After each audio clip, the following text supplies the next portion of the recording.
Okay. Yes. Yad gatva na nivartante. Correct. So in his world there is no sun, there is no moon.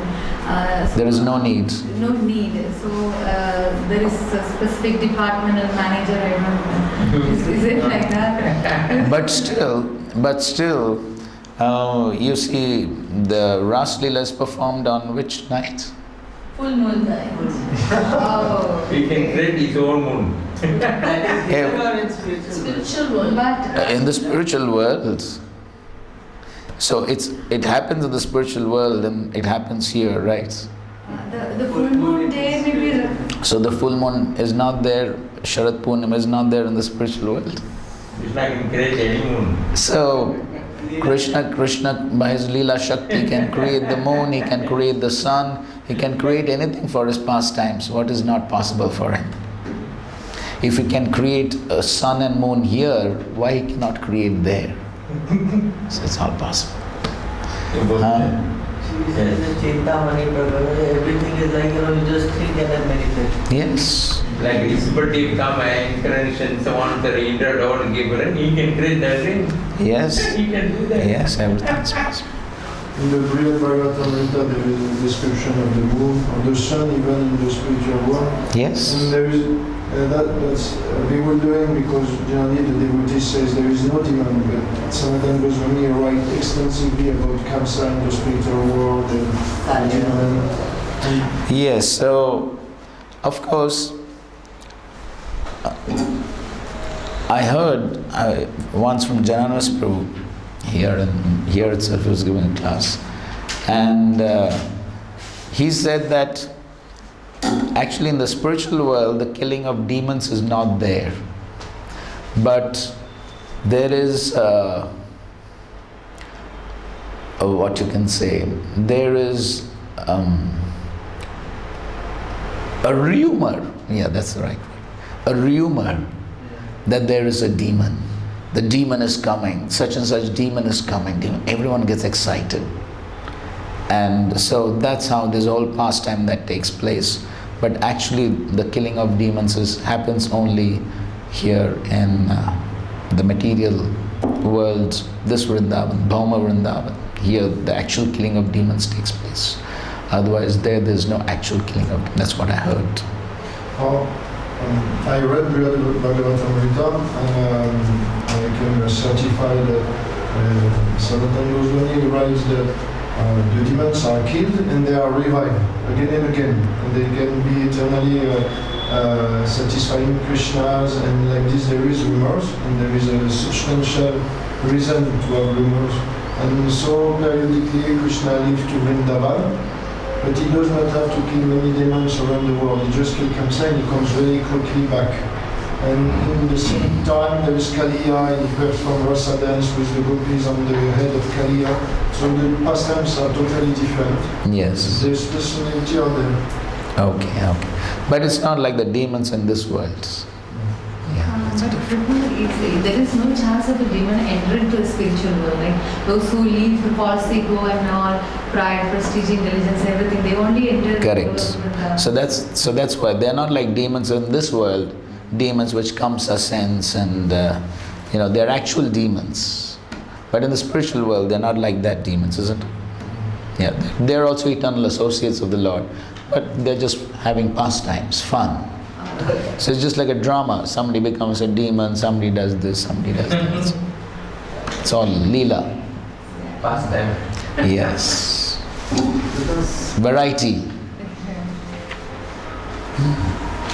Okay. Can you see this? Can you Yes, sir. Okay. Fine. So this is Jiva Goswami's commentary on this verse, which is very elaborate. Okay. So Suman Prabhu, you can read. In the first three of his Sandarbhas, treatises, Srila Jiva Goswami discussed the supremacy of Bhagavan, the personality Godhead. Bhagavan is superior to both the Brahman, impersonal, and Paramatma, super soul, feature of the absolute truth. Now in the Krishna Sandarbha, he says we must decide the identity of Bhagavan, or rather the identity of Swayam Bhagavan. The original form of the personality of God. Why? Because there are many incarnations of the Lord, but we must know which one is the original form of the Lord. The answer, he says, must be decided by careful analysis, and that is the subject of Krishna Sandarbha. Okay, I think so. We'll skip certain things.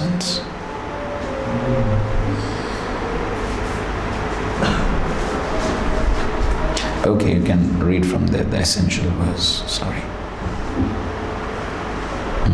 The essential verse following the list of incarnations, one of the most important verses of Srimad Bhagavatam appears, Ete Shamsa Kalapam Cham Krishnastro Bhagavan Swayam Mindari Vyakulam Lokam Vidayante Yuge Yuge. This verse from the basis of Sri Krishna Sandarbha, the verse says, these incarnations are portions or portions of the opulence of the Lord's Purusa incarnation. But Krishna is the original personality Godhead. The incarnation descends in every age to please the devotee by removing the demons who trouble Indra. Jiva Goswami says that this is the key verse because it mentions the original personality of Godhead, Swayam Bhagavan.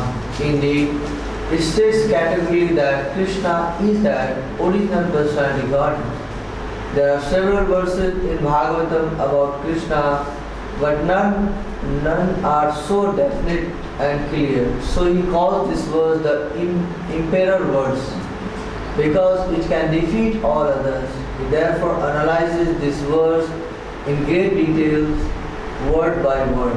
Ete, he says, means these. Cha means and it signifies others.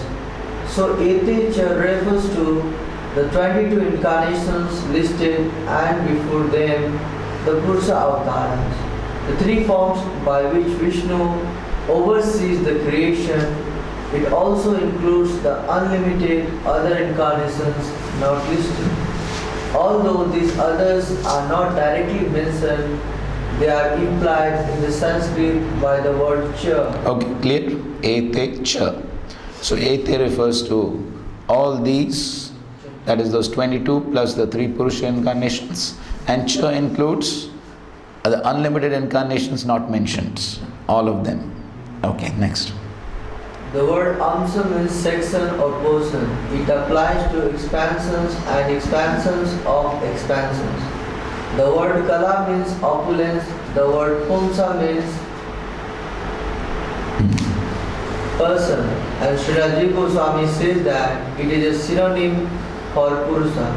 So the verse states that all the unlimited incarnations come from the Purusa avatars.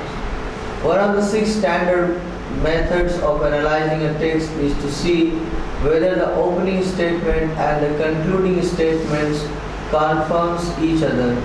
In this chapter of the Bhagavatam, the opening statement refers to the Purusa incarnation of the Lord Bhagavan, and the concluding statement is this Ete Chamsa verse. So Sri Jiva says that if we study the first verse of the chapter and the first 2 lines of the concluding verse, we shall find that the 2 words Purusa and Bhagavan are used in both Pumsa and Purusa being synonymous.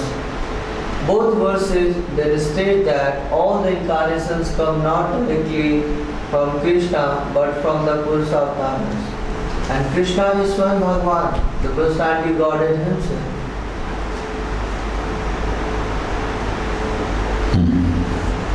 Krishna incarnation or source.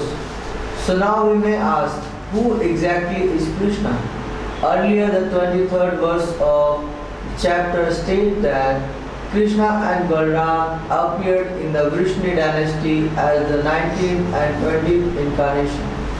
Now the 8th Chamsa verse states that Krishna is the Supreme Personality Godhead. But if Krishna is an incarnation, how then are we to conclude that he is the original Personality Godhead? the source of all incarnations. In reply, Srilajiv Goswami refers to the Purva Mimamsa, which says that in lauding a later statement is always to be taken as more powerful than a previous one. A simple example illustrates how this works. If you ask for a glass of water and then say, no, actually I would like a glass of milk, it is clearly understood that you want milk, not water. On this reasoning, therefore, the latter statement that Krishna is Swayam Bhagavan, the original personality Godhead, is definite and final. To leave no room for doubt, Jiva Goswami studies the point from yet another angle. So that point is clear. So even though it is said that Krishna is the 19th and 20th incarnations, but still he is Swayam Bhagavan. So the later statement is to be taken as conclusive and not the earlier one. Okay. You want to continue? You want to tell somebody else? On the You have a question? Where does it come from? I would like to. What's that? Where does it come from? Except this Krishna presentation.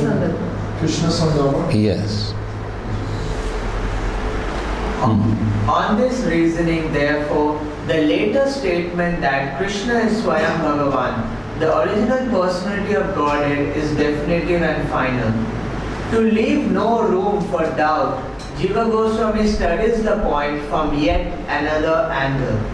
Again, he cites the Purva Mimamsa, which lists 6 criteria by which one can determine the most powerful statement. By this criteria, there is a type of statement called a Shruti that is independent and needs no elaboration or interpretation for the full meaning to be understood. Such a statement stands as the most powerful.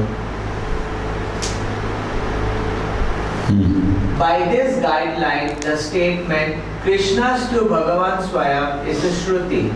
It is an unambiguous declarative statement, absolute and categorical. It needs no interpretation and in fact is more powerful than the earlier mention of Krishna as one of the 22 incarnations. Another point to note is that in the list of incarnations, the word Bhagavan is used only for Balaram and Krishna. It is not used anywhere else in the list. But Bhagavan, as used in that verse, applies to both Krishna and Balaram. So someone may protest that this creates ambiguity. If you put a lamp on the threshold, it gives light both inside and outside. Similarly, the list of incarnations, the word Bhagavan gives its meaning to both Krishna and Balaram. Jiva Goswami says, yes, but that is alright, because technically Lord Balaram is also not an incarnation. Then why are Krishna and Balaram listed as incarnations? Vyasadeva could have listed 20 incarnations and then stated at the end that Krishna and Balaram are Bhagavan. Then things would have been clear. Srila Jiva Goswami counters that Krishna and Balaram are listed because there is some similarity. Just as the other incarnations appear and seem to take birth and so on, so do Krishna and Balaram. That's why Vyasadeva listed them as incarnations. Clear? This point is clear why they have been listed as incarnations, because they also appear like incarnations. They also avatar. Avatar means one who descends. So they also come to this earth. They are also born apparently. They perform so many pastimes. So therefore they have been listed as incarnations. At the same time, Krishna stands apart. Krishna stands apart. As Jiva Goswami continues his word-by-word analysis, he comes to the word tu, means but. It is a pivotal word, for it signals the reader or listener that what is about to come is different from what came before. In this chapter, the topic is incarnations. So by using tu, the author signals that Krishna is not among the incarnations. The word tu is also used to indicate the beginning of a definitive statement. According to the rules of Sanskrit, tu is used for those definitive statements classified as Shruti or the most powerful statements described earlier. In effect, therefore, tu gives increased force to the categorical declaration that Krishna is the original Supreme Personality of Godhead. Okay, so you see the word ete chamsha kala pumsa. Krishna's tu. So what is coming after the tu is different. So yes, all these are amsha and kala, but Krishna, he is not amongst those amsha and kala, but he is Swayam Bhagavan. So the tu indicates that what is coming after that is different. Okay? Now, Sorry. Now, Srila Jiva Goswami explains that in the list of incarnations and in the Etechamsa verse, the word Bhagavan has the same meaning. It conveys that in reality Krishna is not an incarnation.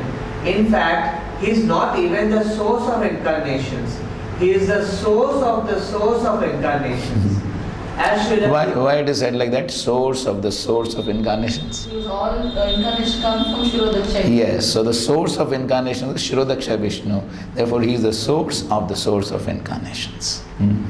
As Srila Jiva Goswami comes to the third line of the verse, he says that it is not to be linked with the second.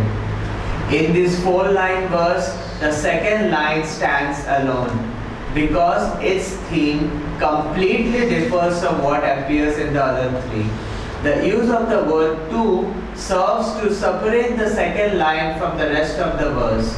Since Krishna doesn't come for the sole purpose of ridding the universe of Indra's enemies, his coming is not like that of other incarnations. Therefore, the line about him stands apart from the other 3 lines which speak about the incarnations. Srila Jiva Goswami makes a grammatical point to support this view. The word Mridayanti is plural. Mridayanti. It's da. And Krishna is singular. So Krishna cannot be included in the plural uses of Mridayanti Vyakulam. In Sanskrit, the subject and the verb must agree both in gender and in number. Here, they do not match in number. So the verse makes sense only if Krishna's tu Bhagavan Swayam is taken as separate. Understood this point? So the word Mridayanti, which comes in the third line, is plural. Plural, Yes. So therefore, that Mridayanti refers to all the other incarnations. But Krishna's tu Bhagavan Swayam. So this is singular.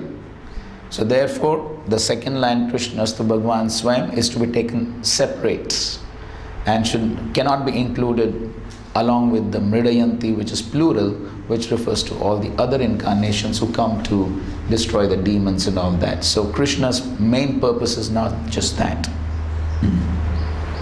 The sutra that stands supreme. These conclusions are lucid and powerful, but Srila Jiva Goswami wants to turn the subject home. He says that there are still many places in the Bhagavatam where Krishna is not called Swayam Bhagavan. He refers to the statements that he is an incarnation of hair, an incarnation of Vishnu, or some other incarnation. Altogether, there are 15 statements of this sort. Yes? So Krishna comes to attract devotees and to kill. So other incarnations don't attract? Yes, they can also attract devotees. It's a dual role, right? Yes, they also do that. But Krishna specifically. Oh yeah, he is Yeah. special attractive features in him. Yes. So he's Bhaktavatsal. And Prabhupada explains in 4.7. What's 4.7? Bhagavad Gita. And some people get loose. Famous verse, come on. Paritranaya sadhunam vinashaya dushkritam dharma. So in that purport, Prabhupada explains that killing demons is just a side business for Krishna. He can, just by his wish, he can kill if he wants. So that's a side business. His main thing is paritranaya sadhuna. That's his main business. But as far as the other incarnations are concerned, then they come for a specific purpose. Like Lord Narasimhadev is coming. What's the specific purpose? Of course, he's also there to attract Prahlad, but then he has that specific purpose of killing Hiranyakashipu. But Krishna is not like that. Because he said that plenary portion of the plenary portion. So all opulences may be partial, but in full is only in Krishna. Correct. You want to continue? Jiva Goswami asked, why don't I consider those 15 statements right and the one under discussion a mere glorification? Why not consider Krishna's to Bhagavan Swayam just praise of Krishna? After all, Krishna is the topic and so he is glorified at first, so that people will have faith and listen to this Puran. But in reality, Krishna is not Swayam Bhagavan. Therefore, we should interpret this statement in the light of those statements which are many, whereas this is only one. Srila Jiva Goswami answers this objection very nicely. First, he asked, are these objections based on Srimad Bhagavatam or on other sources? He says, we shall consider both possibilities. First, he counters the conflicting statements from Srimad Bhagavatam. In the first chapter, the sages asked Sutta Goswami 6 questions, and in the second chapter, Sutta Goswami answers the first 4. In the third chapter, which lists the incarnations, he answers questions 5 and 6. Up to this point, Srila Jiva Goswami points out no ambiguous statement about Krishna has been made. And then he is clearly said to be Swayam Bhagavan. Now, after this, there are many places where Krishna clearly seems to be called something other than Swayam Bhagavan. But in the scriptures, you always find that when a topic is to be explained, there is first a sutra, a third statement giving the gist of what is about to be presented. Then the body of the work expands upon it. This is the standard procedure. By definition, a sutra must be short, compact, yet it must hold no ambiguity. It should be clear in meaning and cause no doubt. It must be a statement of essence, clear in form and without defects. When all these criteria are applied to Krishna's to Bhagavan Swayam, it fits very well. It is a sutra. What kind of sutra is it? When a topic is unknown and then a sutra makes it known, the sutra is called Paribhasha Sutra. Up until this verse, nothing has been said about who is Swayam Bhagavan. But now Vyasa says, Krishna's to Bhagavan Swayam. This is a perfect Paribhasha Sutra. Okay, so this is a Paribhasha Sutra, which is defining what is the content of the book. Just like Bhakti Rasamrita Sindhu, what is a Paribhasha Sutra? Yes, the Anya Abhilasha Shunyam verse, that is the Paribhasha Sutra. The entire book is based on that sutra, pure devotional service. That is the subject matter of the book. Similarly, the Paribhasha Sutra of the Srimad Bhagavatam is this verse. So what is it for the Bhagavad Gita? They say 18.66. I have not heard from anyone. There's nothing. I don't know. I have not heard. Okay, continue. A Paribhasha Sutra is supposed to be universally applicable. It doesn't get repeated within the same text because its universal application is understood. Okay, so these are the characteristics of the Paribhasha Sutra. It's universally applicable and it doesn't get repeated within the same text. That's why Vyasadeva did not repeat the sutra that says that Krishna is Swayam Bhagavan. Whenever the Paribhasha Sutra and any other statement are in conflict, we must accept the Paribhasha as the superior. The Paribhasha statement is always supreme. In fact, Srila Jiva Goswami says that if a statement doesn't agree with the Paribhasha Sutra, we must either reject that statement or interpret it. The Paribhasha is like a ruling king whom all others have to obey.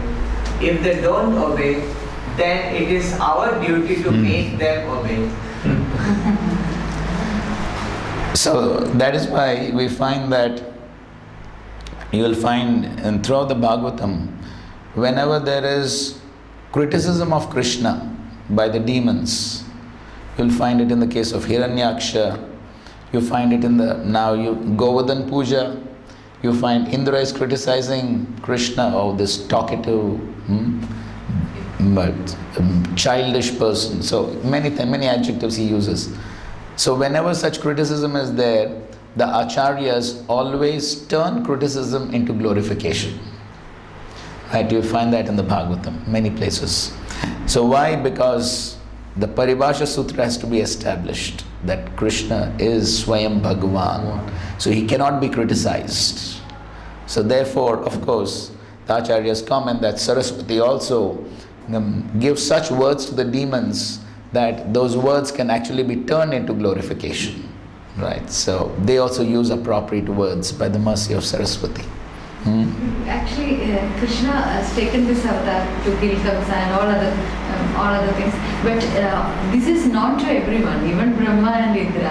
And why Krishna was during his that avatar time, they were criticizing because they know that this is the Supreme Personality of Godhead, right? They got bewildered. They knew, but somehow at that point of time, of course, Krishna, through his Leela Shakti, he allows these various things to happen for the purpose of establishing so many things, so many lessons Krishna teaches the world through one pastime. And so, of course, these people become instruments in those pastimes. But at the same time, Indra, Brahma, they also get bewildered. Krishna wants to show what is the power of Krishna's illusory potency, that even Indra and Brahma can get sometimes bewildered. Yes. Oh, then I want to ask something. Krishna doing all the incarnations and Leela all for human beings to understand him properly. Is a Krishna to Bhagavan Swayam. That purpose, like I said, like Brahma bewildered by sun, it's just showing to us that even Brahma can be bewildered. How about you? Correct. Correct. That, Yes, correct. So far, Srila Jiva Goswami has dealt with statements from Srimad Bhagavatam that seems to contradict the Emperor's statement. Now he wants to show that the Emperor's statement supersedes statements from other sources such as the Vedas, Puranas and Upanishads. Among all such sources, he says, he has already shown in the Tattva Sandarbha that Srimad Bhagavatam is the highest. It is the spotless Puran. Therefore, we should have no doubt that its authority is above all others. Further, the spotless Purana says in the opening verse that here reality will be revealed. Any other source may present so many topics and conclusions, but we cannot be sure that which are real and which aren't. Srimad Bhagavatam, on the other hand, is free from defects, and it is the essence of all Vedas, Puranas and Itihasas. Therefore, this Emperor's statement from the Bhagavatam, Krishna's tu Bhagavan Swayam, defeats all contenders. Srila Jiva Goswami expands on the Emperor metaphor. When a king, he says, returns from a victorious campaign, the king goes on a victory parade, and everyone turns to see him, even former rivals. People come to see him, people even come to see him who have no direct relationship with him, but are there simply to attend the parade. In this way, they honor and acknowledge the Emperor's supremacy. they become like ornaments to him. Similarly, the statement Krishna to Bhagavan Swayam can defeat any rival. So now that the Bhagavatam has defeated all contenders in all other texts, the emperor's statement goes on a victory parade, and the presence of rival statements in the parade are like ornaments to the emperor. Every speaker, every word. That's a title. Okay. To further support this